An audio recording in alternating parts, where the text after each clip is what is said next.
அத்தனை பேருமே இதுக்கு மாறிட்டோம். யாருமே வேப்பங்குச்சி பயன்படுத்துறாங்க, ரொம்ப சொற்பமாயிட்டாங்க. முதல் விஷயம் இது, நம்ம உடல் சூடான பகுதியில உள்ள இது வைக்கிறது மூலமா இது உருகி உள்ள போகுதா, அதனால உடலுக்கு கேடு. ரெண்டாவது, மறுசுழற்சி சொன்னீங்கல்ல, ரீசைக்கிளிங். இந்த மாதிரி ஒரு 100 பிரஷ் நீங்க சேர்த்து கொண்டு போய் பழைய பிளாஸ்டிக் கடையில கொடுத்தாலும் வாங்க மாட்டாங்க.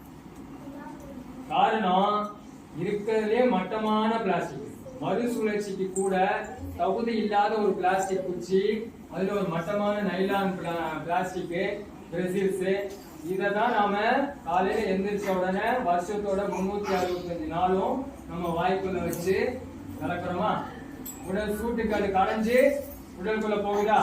நம்ம வாயில சும்மாவா இருக்கும், போட்டு தேய்க்கிறோமா? தேய்ப்பு வாங்குறப்ப முழுசா இருக்கா?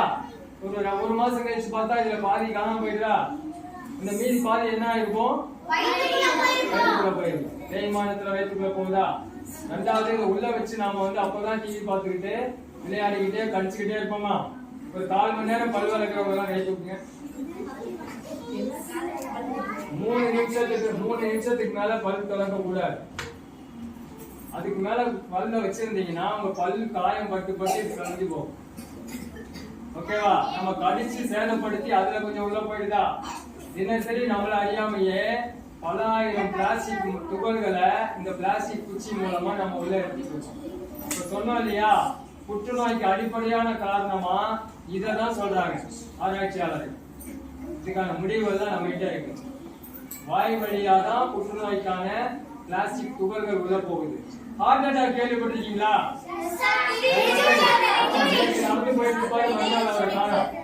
என்னன்னு கேட்டா ஹார்ட் அட்டாக் போயிட்டாரு. ஹார்ட் அட்டாக் வந்தவருடைய இதயத்துல இருக்க வால்வை எடுத்து சோதனை பண்ணாங்க.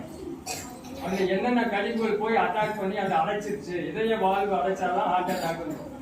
அதுல சுண்ணாம்பு இருந்தது, கொழுப்பு இருந்தது. கூட இன்னொரு அதிர்ச்சியான தகவல் என்னன்னா 15% பிளாஸ்டிக். இந்த பிளாஸ்டிக் எல்லாம் அவர் எப்படி சாப்பிட்டுருப்பாரு? பல்வலைக்கு சாப்பிட்டுருப்பாரு, ஒரு ஹோட்டல்ல இருக்க கவர்ல சாப்பிட்டுருப்பாரு, பிளாஸ்டிக் பாட்டில்ல தண்ணி குடிச்சு சாப்பிட்டுருப்பாரு இல்லையா? அப்படிதானே சாப்பிட்டுருப்பாரு. அதெல்லாம் போய் இதய அடைப்பு வர்றதுக்கும் காரணமா இருக்குன்னு கண்டுபிடிச்சிட்டாங்க. உங்களுடைய எதிர்காலமா மிகப்பெரிய நெகட்டிவா சொல்றேன்னு நினைக்க வேண்டாம், ஆபத்துல இருக்கு. அதை கொஞ்சமாவது பாதுகாக்கணும்னா இன்னையில இருந்து நீங்க முடிவு பண்ணணும். எக்காரணம் கொண்டும் இந்த ஒருமுறை பயன்படுத்துற பிளாஸ்டிக், நம்ம உணவுக்குள்ள வர பிளாஸ்டிக், நம்ம உடலோட உறவாடுற பிளாஸ்டிக், இதெல்லாம் நான் தவிர்த்துருவேன். நீங்க முடிவு பண்ணா மட்டும்தான் தப்பிக்க முடியும். நீங்க மட்டும் இல்ல, நீங்க சொல்றது மூலமா உங்க அப்பா அம்மாவும் தப்பிக்க முடியும். உங்க அப்பா அம்மா நல்லா இல்லைன்னா உங்களை ஸ்கூலுக்கு அனுப்ப முடியாது. ஸ்கூலுக்கு அனுப்பலைன்னா நீங்க வளர முடியாது, பெரியவங்க ஆக முடியாது, வேலைக்கு போக முடியாது. உங்க வாழ்க்கை கேள்விக்குறியாயிடும். இப்ப நீங்க நல்லா இருக்கணும்னாலும் இதை செய்தாகணும், உங்க அப்பா அம்மா நல்லா இருக்கணும்னாலும் நீங்க செய்தாகணும். இன்னைக்கு இருக்கிற இத்தனை 100 குழந்தைங்கன்னா 100 குடும்பங்களா தான் நாங்க பாக்குறோம். நீங்கெல்லாம் இன்னைக்கு எப்படி நாங்க வளர்ந்து ஒரு குடும்பமா இருக்கோம், நீங்க வளர்ந்து ஒரு குடும்பமா மாற போறீங்க. இப்ப உங்க குடும்பம் நீங்க இந்த விழிப்புணர்வு அடைஞ்சா மட்டும்தான் உங்க குடும்பத்துல இந்த விழிப்புணர்வு வரும். சரியா? நீங்க சொன்னாக்க உங்க அப்பா அம்மா தெரிஞ்சுவாங்க, உங்க குடும்பம் மாறிடுச்சா.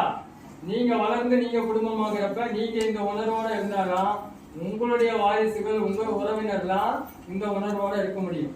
பிளாஸ்டிக்கை தவிர்க்கணும்ன்ற உணர்வோட இருக்க முடியும். சரியா? உங்க வேலை தான்ப்பா எல்லாம் இருக்கு. பெரிய ஹீரோ எல்லாம் காப்பாற்ற மாட்டாரு. காப்பாற்றுற கதையெல்லாம் நம்ம பார்த்துட்டோம் இல்லையா? யாரும் சினிமாலதான், எதுவும் கிடையாது பிராக்டிக்கலா இல்லையா?